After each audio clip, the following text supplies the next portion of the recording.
Okay, so what we're going to be looking at now is an event shooting trick, which is cross-cutting to create space and time. And in this video, what we're going to do is I'm going to show you how I look for a scene and then create a sense of space and a sense of relationship by cross-cutting. I'm also going to show you how we get to an idea and make it into an artistic idea that's evocative. Are you the stage manager? So this No, is I'm our not the setup stage for the manager, movie. I'm We're going to just go the- backstage at this International Day thing. And I try to follow everything pattern, try to find the right angle to shoot at, and let's look for those artistic angles. So this man's leading us backstage, and I thought that was good information.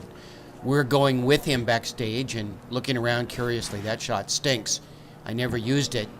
And that's kind of a lurking shot that kind of lets us know that we're backstage looking around. So I use this man to anchor our journey backstage. Now remember, I'm going to cross-cut what's on stage, what's backstage, what's in the alcoves, and also which is in this rehearsal room, which we're coming up to now. And when I saw these two women working back there, I thought, oh my gosh, this is the essence of what I'm trying to do. These people are getting ready to perform on stage at the community college, and they're working so hard. This is so interesting, and I love the way the architecture and the lighting and the sense of desolation work here. I moved around. I wanted some artistic close-ups of like feet moving, so I got down low here and it didn't work. I had to abandon it. They were kind of worried about me being there, and I asked them if it was okay. Anyway, they started rehearsing again, and I was here at this angle, and I tried to shoot this quickly. I didn't know how long they'd be rehearsing, so I kept trying to move around here to get a really good angle. And as you can see, none of these shots are as good as that first shot I got. It's just really not the right place to be. Anyway, I'm tilting down here. I thought maybe I'll get some feet, and I kind of like this. She's a little too centered. But right there, that little tilt up I kind of like too. And I thought, okay, well, this is not a great angle, but I've got a piece or two in here that can work. And I'm not going to use this angle more than once anyway, so I should get out of here. And you can see me like moving around, rejostling, and getting a new frame that architectural, I think, can look as exciting as that first shot I got. I've settled down here now, and this low angle seems to suit me pretty well in terms of her sort of wide movement. That little piece there is really good. Ah, good piece, good angle. I guess I'm right. Anyway, let's look at it again.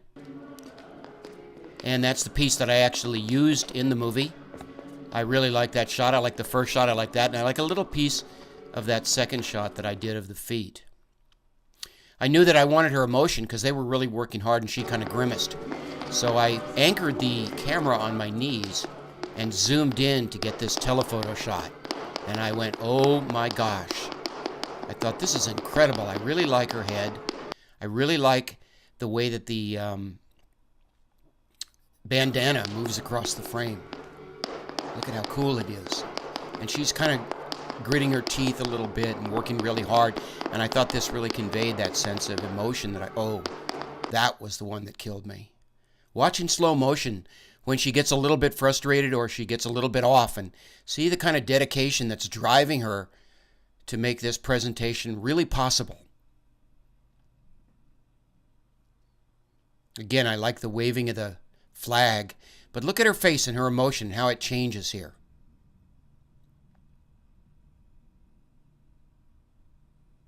And then she starts right back up again. And this tells me everything I need to know about my participants, how dedicated they are. And I thought, wow, I really have to do this movie. This is the movie that this backstage thing, it said, okay, let's see what's going on outside of what the audience sees. Heck, they wanted me to shoot the festival from the front. But you know, the truth is, I really didn't want to shoot it from the front. I wanted to shoot it backstage, a scene that no one would see.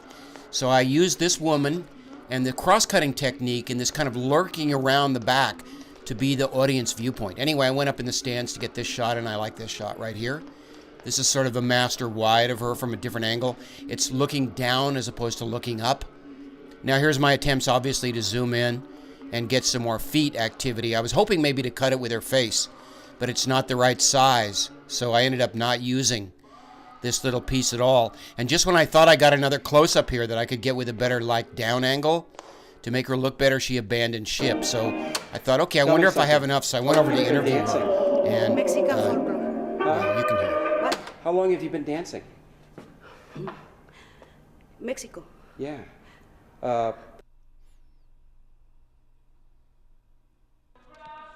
Okay, so this is my final cut.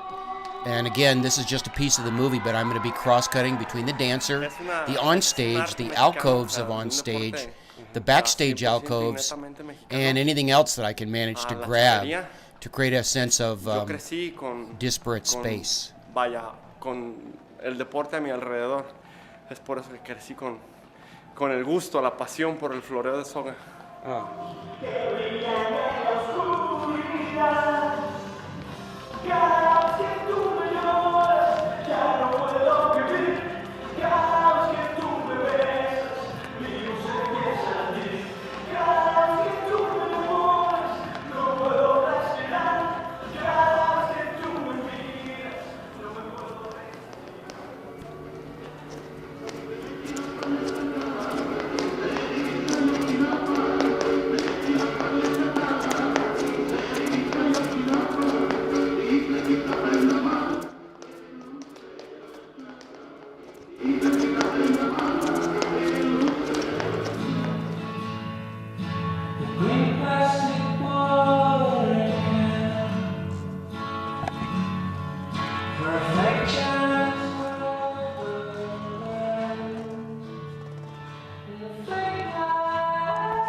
What's your relationship to the event today?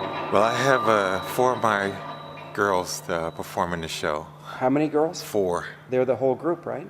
Just about. I almost make up half the show. What's the name of the group? Ola Beastie.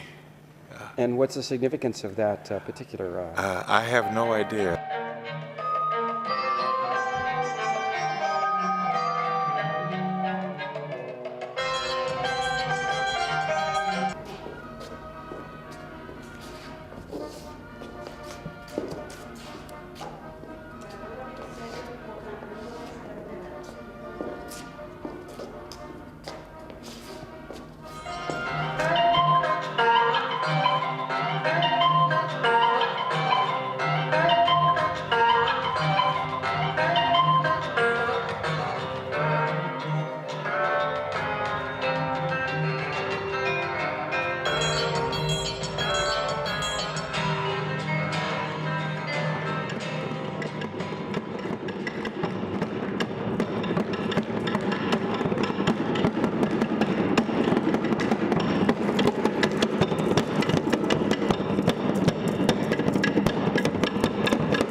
Okay, so what's going on here is you have a sense of architectural space, physical space, created between several scenes.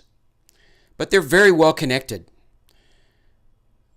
The key to this is to use pattern shooting, wide, medium, close, close, close, close, wide, medium, close, close, close, close, to give you the opportunity when you cut to change the size and the angle when you cut.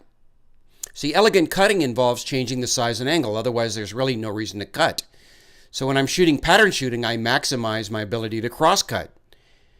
I try also, and this is particularly important, to change my angle from eye point to above angle and below angle to give that variety too. So when I cut, I can change my size and my viewing angle. This makes it feel smoother and more integrated and more connected. So pattern shooting's the key. Being aware of what you're shooting and trying to make it somehow have linked ideas. Using L&Js to pull your backgrounds together. And looking for the artistic money shots like this lady too, this little kid who I interviewed earlier. Getting these kinds of shots make your sequences coherent and memorable.